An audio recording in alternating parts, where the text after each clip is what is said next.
Nomophobia. Nomophobia का मतलब होता है, इसकी फुल फॉर्म होती है no mobile phone phobia.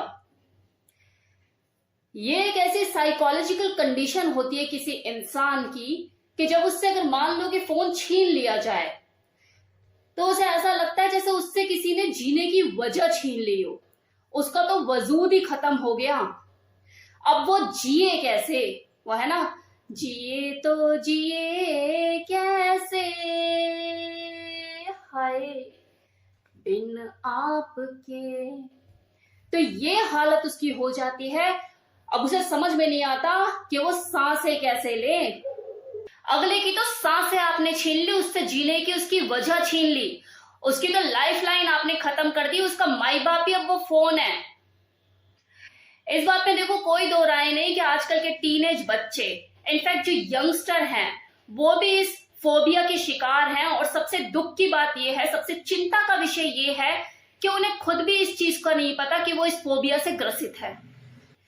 Nomophobia, इसकी सबसे बड़ी वजह है स्मार्टफोन एडिक्शन, जो कि मिश्रण है काफी सारी चीजों का, जैसे वर्चुअल रिलेशनशिप। इस स्मार्टफोन ने वर्चुअल रिलेशनशिप को जन्म दे दिया है। ऐसे रिलेशनशिप जिनका अता पता ही नहीं है, रियल वर्ल्ड से उसका कोई नाता ही नहीं है। 2 मिनट में रिश्ते बनते हैं और 2 दिन के अंदर टूटते हैं। शॉर्ट टर्म हुकअप्स का प्रचलन डे बाय डे बढ़ता जा रहा है because of their dating apps. ये जो ऑनलाइन डेटिंग एप्स अवेलेबल है, लॉन्ग टर्म रिलेशनशिप में कोई पढ़ना ही नहीं चाहता, बोझ लगता है। 2 दिन में रिश्ते बनते हैं और 2 दिन के अंदर ही टूट जाते हैं।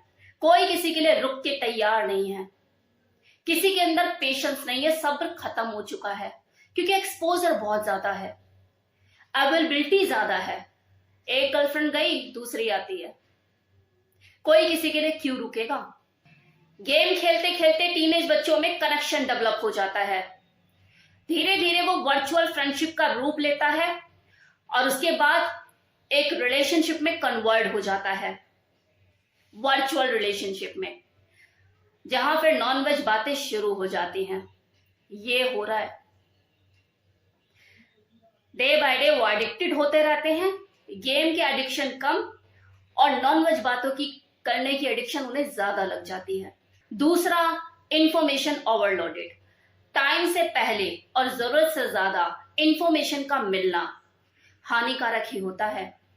मानसिक संतुलन इससे खराब होता है और यही तो हो रहा है आजकल की प्रेजेंट जनरेशन के साथ। मतलब जितने भी यंगस्टर हैं, मैक्सिमम बच्चे अपना मानसिक संतुलन खोए हुए हैं। मतलब बिगड़ा हुआ है यहाँ का सारा मामला। पता ही नहीं उन्हें कब क्या करना है, उनकी मंजिल क्या है, किस डायरेक्शन में जाना है, कब क्या करना है। बुक रीडिंग की हैबिट्स, न्यूज़पेपर रीडिंग की हैबिट्स खत्म हो चुकी हैं। कोई अच्छी हॉबीज रही नहीं गई है लोगों के पास सिवाय फोन देखने के। एक टाइम ऐसा होता था कि जब नींद नहीं आती थी लोगों को तो न्यूज़पेपर लोग पढ़ते थे, किताबें पढ़ते थे कि चलो नींद आ जाएगी। अब जब लोगों को नींद नहीं आती तो लोग फोन में आंखें फोड़ते हैं, जिससे उन्हें नींद तो आती नहीं है लेकिन नींद उड़ जरूर जाती है, क्योंकि पता नहीं होता स्क्रॉल करते हुए क्या सामने आ जाए। अब बुक पर तो अपना कंट्रोल होता था कि यार कितने पन्ने पलटने हैं, अगला पन्ना पलटना भी है यानी अब बुक को बंद करके रखना है। लेकिन स्क्रॉल करने पर लोगों का अपना कंट्रोल ही नहीं है, करते जा रहे हैं, देखे जा रहे हैं, अरे ये भी इंटरेस्टिंग है, अरे ये भी इंटरेस्टिंग है। 2 बज गए रात के, पता ही नहीं लगा, फिर सुबह 2 बजे ही उठ रहे हैं। फिर कहते हैं हमारे पास टाइम ही नहीं है। क्यों? क्योंकि टाइम मैनेजमेंट पता ही नहीं लग रहा है कि कैसे करना है। Third point, cyber sex addiction. Adult messaging services are available. किसी भी वर्ग के मेल को ले लो, जो भी मेल है बस पोर्न खोल के अपना हिला रहा है, अपना पेशेंस ही खो चुका है, वो संयम ही नहीं है, माइंड को डाइवर्ट ही नहीं कर पाता। चाहे भले उसे जितना मर्जी नुकसान हो रहा हो, उसकी फिजिकल हेल्थ को नुकसान हो रहा हो, उसके दिमाग का संतुलन खराब हो रहा हो, लेकिन नहीं, देखना है, हिलाना है, करना है, क्योंकि जरूरत से ज्यादा एक्सपोजर मिल चुका है। सोशल मीडिया से अपने बच्चों को दूर रखना आज की डेट में जो पेरेंट्स हैं उनके पास सबसे बड़ा चैलेंज है। ये रियल लाइफ से लोग दूर हो चुके हैं, फेक वर्ल्ड में जी रहे हैं। व्हाट्सएप पर अपनी जिंदगी जी रहे हैं, फेसबुक पे अपनी खुशियां ढूंढ रहे हैं। नेचर से दूर हो चुके हैं लोग, आउटडोर गेम्स भूल चुके हैं।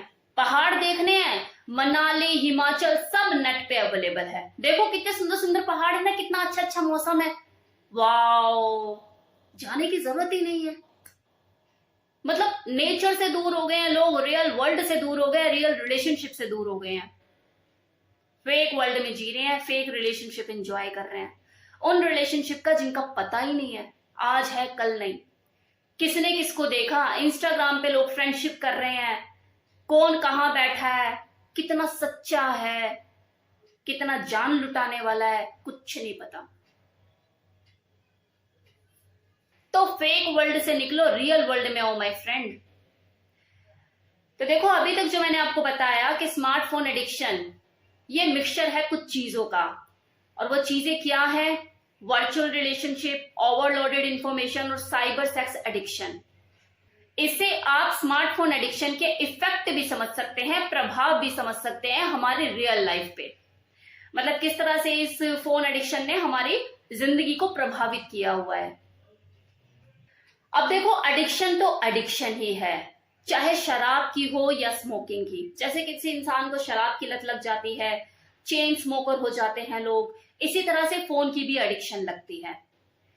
लेकिन बड़ा अजीब लगता है ये सोच के कि एक इंसान जिन चीजों का आविष्कार करता है बाद में उन्हीं का ही गुलाम बनकर रह जाता है।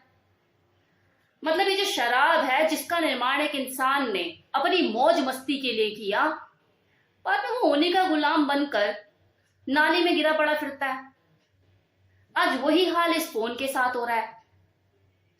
ये ज्योमेट्री बॉक्स जैसा इस आकार का ये फोन, मतलब एक आदमी ने इस मोबाइल नाम की चीज को बनाया अपने लिए, अपनी सहूलियत के लिए, ताकि उसकी जिंदगी में थोड़ा सा आराम आ जाएगा, उसे किसी से बात करने के लिए भागना नहीं पड़ेगा, उसके दर्शन के लिए दूर नहीं जाना पड़ेगा, उसके घर पे जाके बार बार दरवाजा खटखटाना नहीं पड़ेगा। मतलब हम विदेश में बैठे अपने परिजनों से बात कर सकते हैं घंटों वीडियो कॉल पे।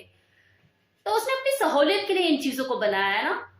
आपके टच का मोहताज है ये फोन, और उस फोन ने आपकी जिंदगी को कंट्रोल करके रखा हुआ है, आपके माइंड को का पूरा संतुलन खराब करके रखा हुआ है। आप चाहो तो बात करो, आप चाहो तो ना करो।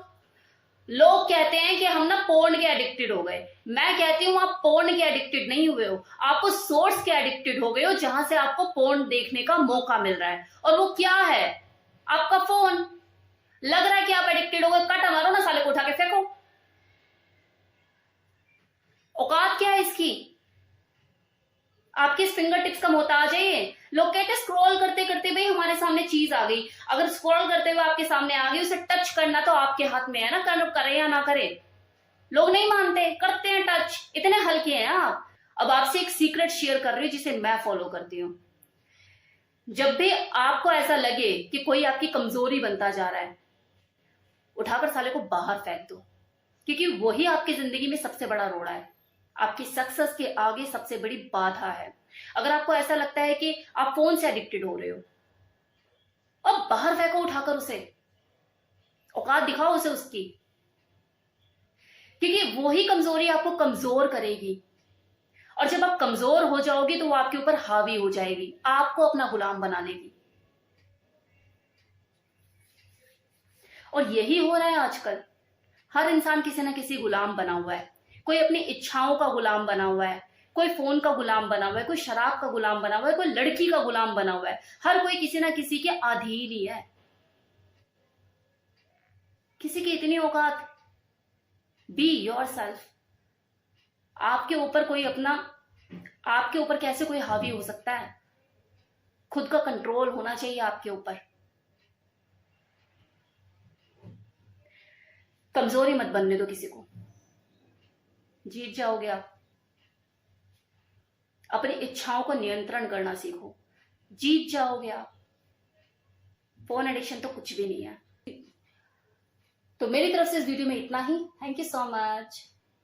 और हाँ, 30 तारीख को सवाल जवाब एपिसोड मैं अपलोड करूंगी, तो जिसको भी अपने सवाल पूछने हैं वो इस वीडियो के कमेंट सेक्शन में अपने सवाल लिख दे, ताकि मैं फिर उनको नेक्स्ट वीडियो में, मतलब सवाल जवाब वीडियो में, उनके जवाब दे सकूं। Thank you so much.